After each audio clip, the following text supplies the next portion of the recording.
Perfectamente, licenciado Jimmy ¿Cómo le va? Giral. Oiga, Perfectamente. don Jack, usted se había tomado unos meses sabáticos, ¿no? Para un poco apartado de los medios. Se explica porque está organizando probablemente a su futuro movimiento político, que usted nos dirá si es nacional o es provincial. Buenos días, un placer saludar a usted y a la directa audiencia que nos escucha y que está conectado. Bueno, en realidad he estado un poquito alejado de la actividad política electoral, Ujú. pero no hemos descansado en lo que es la defensa jurídica a los criminalizados por defender sus territorios, por defender el agua de Cañar, de Loja, de Azuay, de Cuenca. Hemos estado muy activos también, igual terminé la cuarta edición del libro La Resistencia, Ujú. que fuimos a hacer su presentación en Chicago, en Brooklyn, en Nueva York, y ahora estamos por hacer también en algunas universidades que han pedido aquí en el país, y también ofreciendo algunas conferencias en la Universidad de Ferrara en Italia, de Río de Janeiro en Brasil, de San Andrés en Bolivia, en varias universidades, parte de nuestro trabajo y defendiendo el agua con la familia, la música. Y pues sí, también presentando recientemente, acabamos de presentar bueno, no tan recién, el 11 de junio, Ujú. presentamos un pedido de consulta popular. Recordará usted que en nuestra campaña dijimos que nuestro primer decreto, si llegábamos a Carondelet, sería pedir que la Corte Constitucional emita dictamen constitucional previo para una propuesta de consulta popular, Ujú. la misma que fue presentada y que proponemos 5 preguntas, muy rápidamente mencionarles. Ujú. La primera tiene que ver con la tragedia del extractivismo minero que está acelerando el calentamiento global y que ya no es una amenaza, es una realidad. Los 49,6 grados Celsius de temperatura en Lytton, en Canadá, frente a los 37 grados de temperatura, pero bajo cero en Australia, es decir, Ujú. en el norte del mundo, en Canadá hace un calor del infierno, en cambio en Australia hace un frío eh, Polar. polar, exactamente, que le que le enfrían los huesos. Entonces, esta situación tenemos que nosotros afrontar y por eso la pregunta primera es, ¿está de acuerdo usted que se prohíba la minería metálica en todas sus fases y en todas sus modalidades, en fuentes de agua, Ya. humedales, páramos y ecosistemas frágiles? No como presenta el gobierno del señor presidente Guillermo Lasso, quien dice que solamente la minería a cielo abierto. Ya. Cielo abierto, pero significa que entonces la minería por socavones, por galerías, por subterránea, eso va a continuar. Nuestra Ya. diferencia es sustancial, es todo tipo de minería. La Ya. segunda pregunta tiene que ver con lo que está pasando igualmente, las contaminaciones gigantes. Recordemos, la Chevron Texaco derramó 18 millones de galones de veneno en el Ecuador, en la Amazonía ecuatoriana. Además, es la responsable de ese genocidio cometido con los pueblos de Tetes y Sanzahuaris y toda la contaminación ambiental que quedó en impunidad. Entonces, frente a esas grandes derrames petroleros, mineros, de veneno, frente a esas eh, re, eh, acciones irreparables en cuanto a la contaminación del agua, del suelo, del aire, de la tierra, nosotros planteamos que el ecocidio sea tipificado como un delito penal en el Código Orgánico Integral Penal. Un nuevo delito. Eso es un Un nuevo nuevo, delito. Ecocidio. efectivamente, ¿Ya? un nuevo delito y que esto es una preocupación mundial. Ujú. Laudato Si, el Papa Francisco planteó la necesidad de tipificarlo esto incluso en la Corte Penal Internacional. Ya. El presidente Emmanuel Macron fustigó a su par, Blaise Bolsonaro, por el incendio, por esas omisiones que hacían y algunas incluso acciones que hacían en la Amazonía ecuatoriana cuando se incendiaba, se quemaba, sabiendo que de Claro. ahí provee el 20% del agua dulce que tomamos la humanidad y el 20% que nos ofrecen de oxígeno en el planeta y que nosotros, por lo menos con ese 2% que nos corresponde como Amazonía Ecuatoriana, también Claro. contribuimos a ese pulmón del mundo. Entonces, el ecocidio Esa es la debería ser segunda. simplificado. Claro, la tercera, doctor.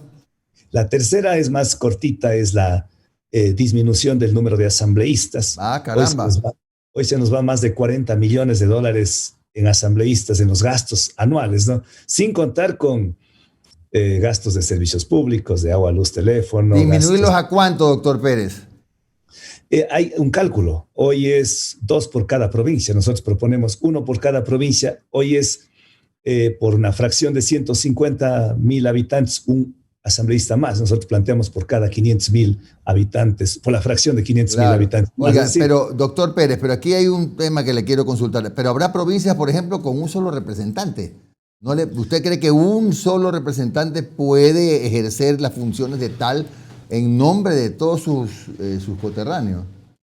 en efecto, no queremos cantidad de asambleístas, queremos calidad de asambleístas, queremos elevar el debate político, que los asesores puedan ser gente con experticia en materia tributaria, Ya. en materia penal, en materia ambiental, en las diferentes áreas donde les toca legislar y fiscalizar a los asambleístas. Ya. Recordemos que hasta el año 2008 eran 100 asambleístas. Claro, ahora son Con el 137. expresidente Rafael Correa se elevó a 137 asambleístas. Nuestra propuesta no es reducir a la mitad, es un poquito más de la mitad. Podrían ser, haciendo un cálculo, en vez de 137, podrían quedar más o menos unos 75, 80 asambleístas. Doctor, la cuarta pregunta la cuarta tiene que ver con la eliminación de los sueldos vitalicios. Ya. Actualmente nos toca a usted, a mí, a los ecuatorianos, $1,000,000, un poquito más de $1,000,000 pagar a los expresidentes Yamil Mawad, Lucio Gutiérrez, Abdalá Bucarán, bueno, a todos, que ellos cobran un poco más de $4,600 mensuales por pensiones vitalicias. Nuestra propuesta es eliminarla. Y la quinta pregunta. Y la quinta y última pregunta tiene que ver con el Estado ecuatoriano garantice el libre ingreso a las universidades, a la juventud ecuatoriana, siguiendo las corrientes de esa reforma emblemática que se dio, la reforma que se dio en Argentina, las reformas universitarias de Córdoba, que fueron antiguas, ya en 1918, y que desde ahí se planteó el libre ingreso, la vinculación con la comunidad. Pero sin ningún examen, doctor, sin ningún examen previo, absolutamente nada. Debería desaparecer esa pesadilla de los exámenes de admisión, de esos exámenes ser bachiller, porque es una pesadilla. Yo le cuento una experiencia rapidita, que mi mamá quería que sea yo profesor.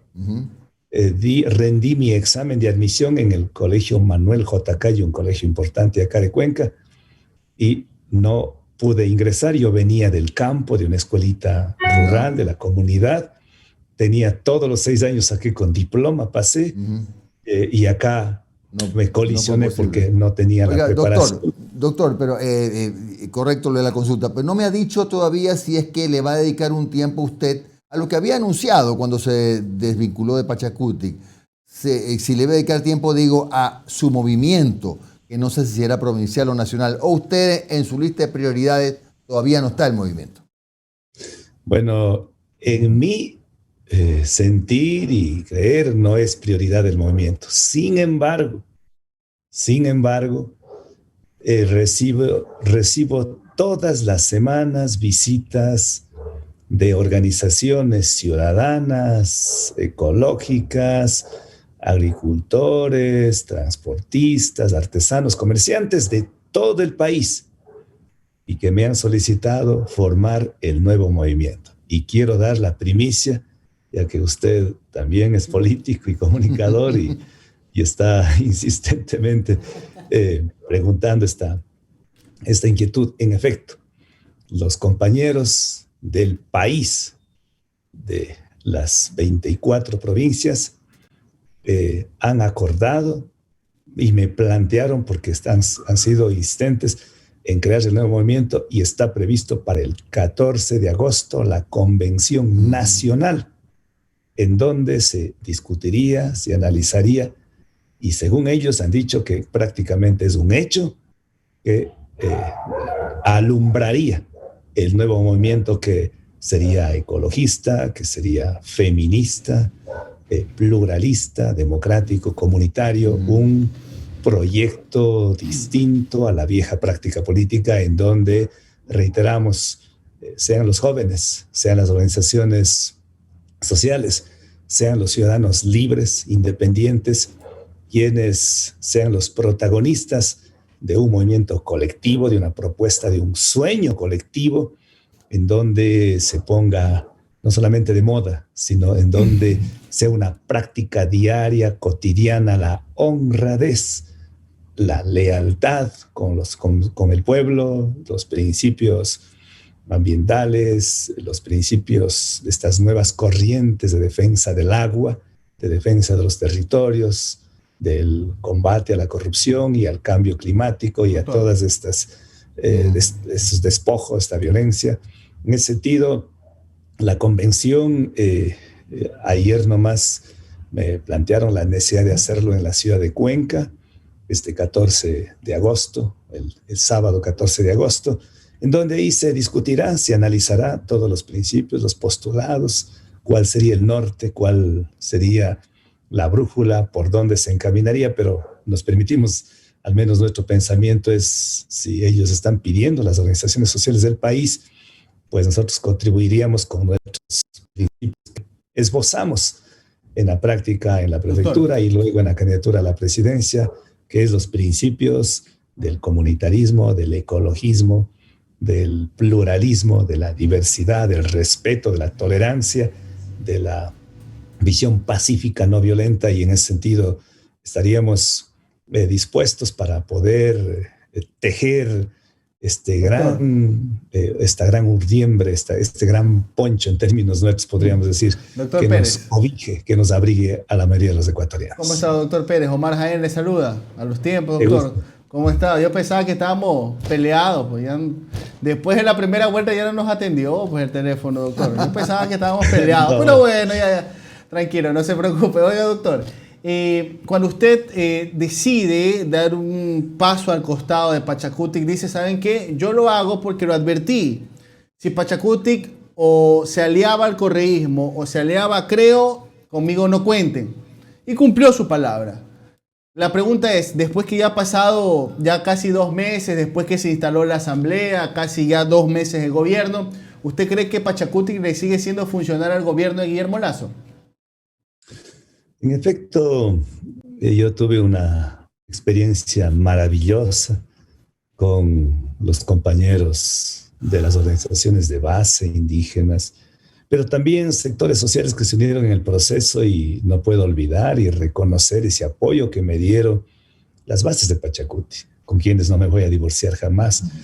Pero cuando llegamos y quedamos, en vez de tener 5 asambleístas con el anterior periodo electoral, elevamos a 27, dijimos, somos una fuerza importante, la segunda fuerza del país, y hay que mantener la lealtad con los quienes nos confiaron, con el electorado ecuatoriano. Y además, si queremos mantenernos en la retina de los ecuatorianos como un movimiento que más bien que se desmarca de los partidos tradicionales, como es los socialcristianos, como es Creo y como es el correísmo, dijimos que mantengamos nuestra total independencia. Eso significa no aliarnos ni con el correísmo, ni aliarnos con el lacismo, el gobierno del actual presidente. Les imploré, les rogué, les insistí, varias reuniones con los asambleístas.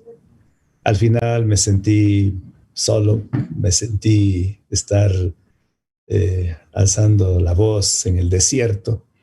Y es más, algunos me dijeron que estaba por demás y que casi que debo callarme. Frente a esa situación, sí les dije, pues si ustedes se van con cualquiera de esos 2 grupos políticos, simplemente yo me retiro de Pachacuti y me voy.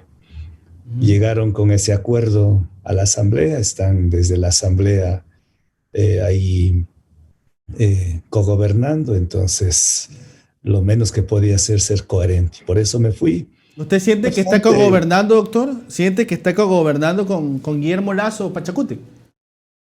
De lo que nos han indicado es así, ¿no? Algunas gobernaciones la tienen, en Orellana sé que tiene Pachacuti desde la gobernación hasta el último teniente político.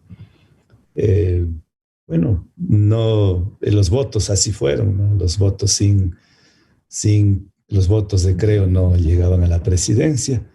Pero ojalá Pachacuti, porque yo tengo la militancia desde 1996. Créame que me fui con una tristeza gigante. Tengo los sentimientos encontrados. Fue una tristeza enorme de tener que desvincularme del arco iris, tantos momentos lindos, pero a la vez no puedo. Primero está lo primero. Soy amigo de mi amigo, pero más de la verdad, de la coherencia. Y no podía continuar yo con un gobierno neoliberal de Lasso, con un gobierno privatizador, que ya mismo vienen las privatizaciones, con un gobierno extractivista que va a duplicar la explotación petrolera cuando el mundo entero reclama ya no la utilización de combustibles fósiles, acá se va a duplicar. Y la minería va a continuar y va a continuar la criminalización de la protesta social y los despidos. Ahorita están en la luna de miel. Ahorita es lindo el presidente Lasso, todo una maravilla.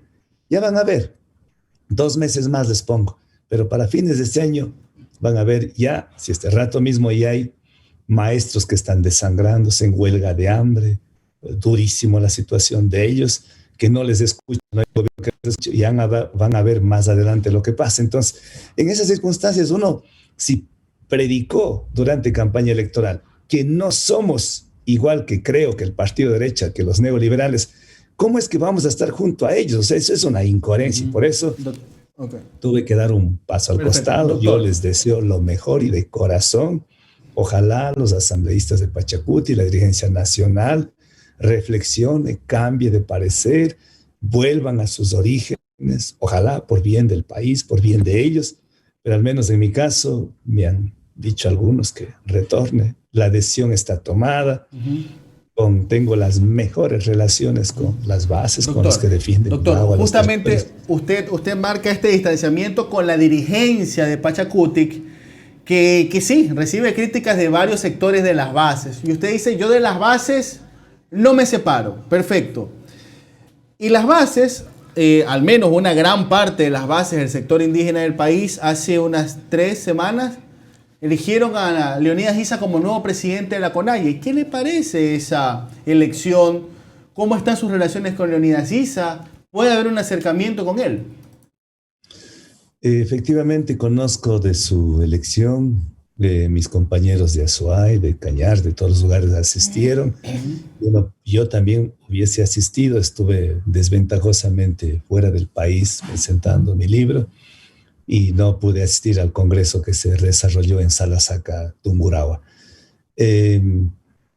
Pues ahí la designación se ha dado. Me preocupa un poco porque no se había escuchado o no se había acatado la decisión del Congreso de la CONAIE realizado en Zamora Chinchipe, que se acordó, fue un mandato que el próximo presidente sea una mujer.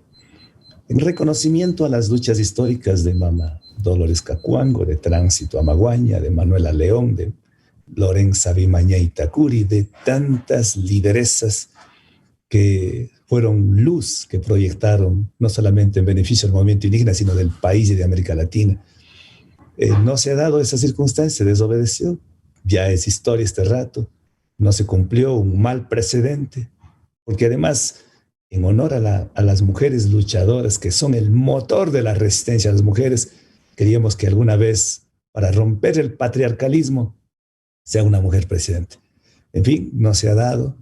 Ahora está un nuevo presidente, Leonidas Issa, a quien anhelo que sepa sintonizar las demandas de las 15 nacionalidades de los 18 pueblos de la Confederación de los Pueblos Quichuas del Ecuador, y que pueda trazar esa ruta de reivindicación, de transformación del país de manera pacífica. Doctor, ¿cómo está? Le saluda Alondra Santiago, un gusto. Oiga, usted hablaba de la criminalización de la protesta social y que eso también va a llegar porque va a llegar. Usted dice, espérenlo nomás, que eso va a suceder. Y justo mi compañero le preguntaba sobre su opinión sobre ISA, la cabeza de la CONAIE, y yo le pregunto porque ISA tiene una propuesta para la Asamblea sobre el pedido de amnistía para muchos de los que participaron en octubre de 2019. ¿Cómo ve este pedido? ¿Lo va a apoyar también? Sin duda, toda criminalización a la protesta social pacífica es un absurdo. Solo que se demuestre, se evidencie que no fue una protesta pacífica, cambiaría la situación. Pero en este gobierno continúa la criminalización. Recordemos, yo acabo de pasar una audiencia penal que junto a otros colegas, abogados, jóvenes, pilas de Loja, lo defendimos a 11 comuneros de Gualel, la parroquia Gualel del cantón Loja. Hace 15 días, por ventaja, fueron confirmados su inocencia por el delito de ataque y resistencia. Sin embargo, a los mismos 11 hay otro juicio por cuerda separada, que es del mismo hecho, pero que lo tipifican ahí con el delito de daño a bien ajeno presentado por la empresa minera en contra de estos compañeros. O sea, la criminalización no ha desaparecido. Hay un proceso penal abierto en contra del presidente de la Junta Parroquial de Xud, que es colinda casi a Xud entre casi la Troncal y Guayas y Azuay, y que ya fue imputado por algunos cargos y otra vez por interrupción de servicios públicos. Y esa criminalización a la protesta social continúa en el norte del país, en Buenos Aires, y continúa también otro caso en la provincia de Bolívar, en Telimbela. Doctor, justo quería tocar esos temas porque hay muchos casos en los que usted también está involucrado defendiendo, hay muchos jóvenes, como usted dice, que también está colaborando para que se haga justicia con comunidades y sectores que a veces realmente el Estado no llega y no hay justicia para ellos. Y yo le pregunto, ¿qué piensa usted sobre el CIADI y el ingreso del Ecuador? Porque tendría que llevar, y hemos conversado con otras personas, llevar estos casos a niveles internacionales, a tribunales internacionales, y muchas veces, de hecho no lo hay, ningún tipo de presupuesto y ningún tipo de ayuda para llevar estos casos, que para el Estado puede ser muy mínimo, pero que son casos muy importantes para ciertas comunidades. ¿Qué piensa usted de esto? El CIADI es parte de esa trama del sistema